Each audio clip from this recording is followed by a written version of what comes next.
Let's talk about the yet announced, still just rumored, 5D Mark IV.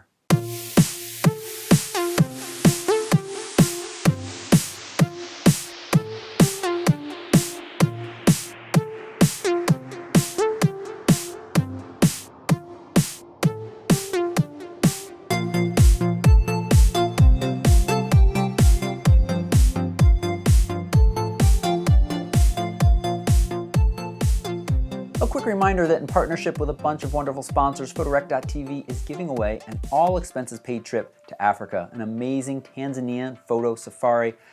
To enter and learn more, visit Photorec.tv/giveaway.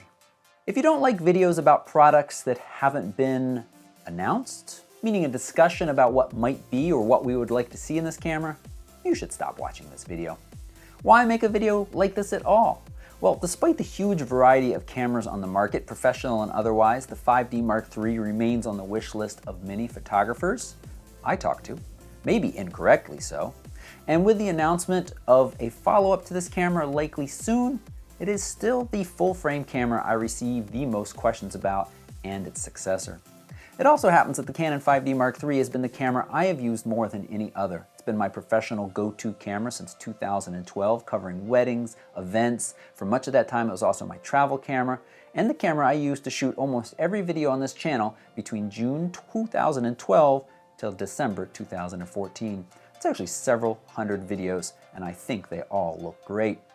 And as an owner of several Canon lenses, I've got a vested interest in the follow-up. And, well, truthfully, it's fun to play armchair quarterback once in a while.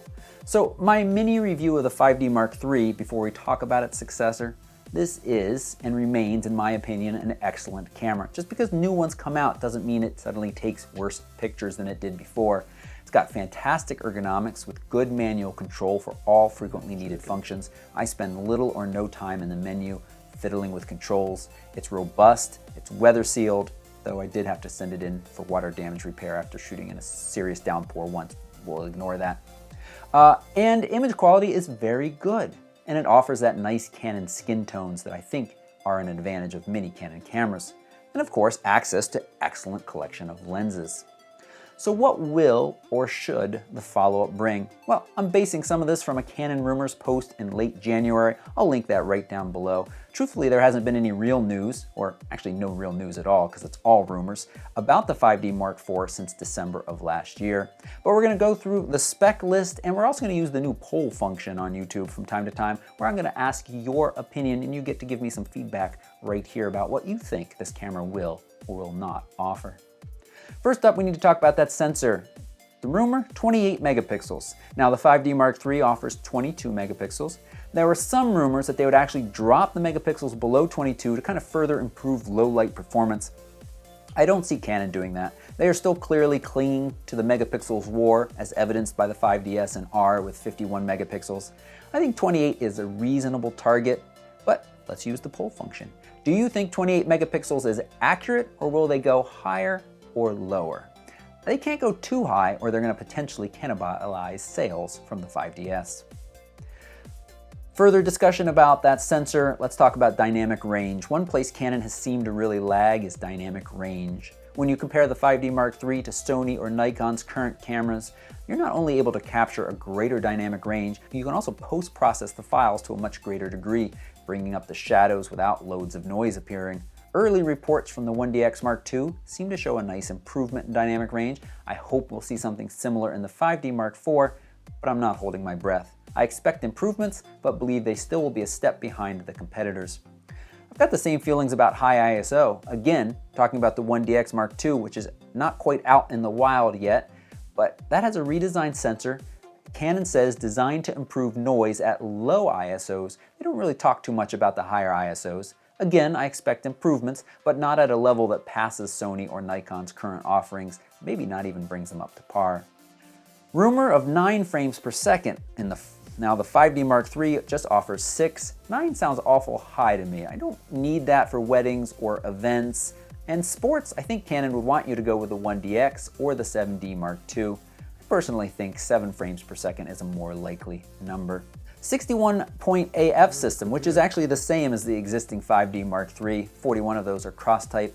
Again, this is the same system that's in the original 1DX, so if you look at the 1DX Mark II, well, Canon stuck to that same system through that camera with some intelligence improvements and improvements at f8 for you teleconverter, telephoto using folks.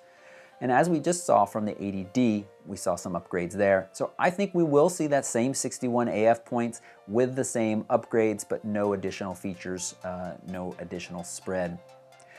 Talking about autofocus in live view, I think we will finally get that dual pixel AF that started with the 70D and now in the 80D.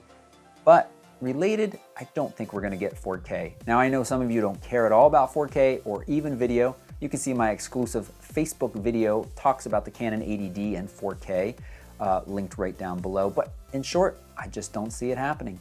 I want to know what you think though. Do you think the direct successor to the 5D Mark III will offer 4K video? You can answer in this poll right here.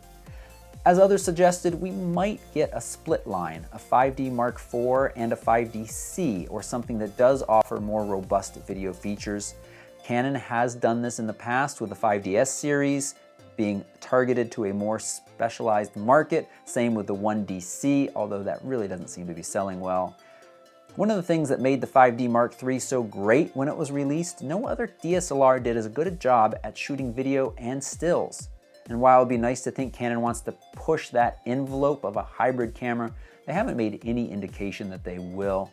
And while the 1DX Mark II does offer 4K, it only offers 1080p out via HDMI. It's got a few other quirks in my opinion that make it less ideal for shooting video, so I don't see that coming down to the 5D Mark IV. They've got that problem of avoiding conflict with their cinema line and they deliberately hold features back. You don't see that on the Sony and the Nikon side. Talking a little bit more about the body, will we get CFast as a replacement for compact flash? The rumor is a CFast slot and the SD. The 1DX Mark offers two slots, a CFast and a CF. I'll be surprised if Canon decides to go that route with the 5D Mark III as well. I think they'll continue to use CF cards and SD slots. But if I'm wrong about 4K and they want that very fast writing speeds that the CFast offers, well, then there is a much better chance of them putting that in the camera. I do think the screen will now be a touch screen, or at least you'll be able to choose your focus points on that touch screen, as in the new 1DX Mark II, but the screen's gonna be fixed, not articulating. I would love to see an articulating screen, or at least a screen that tilts like you have on the Nikon side. Another poll question, would you like an articulating screen in the 5D Mark IV?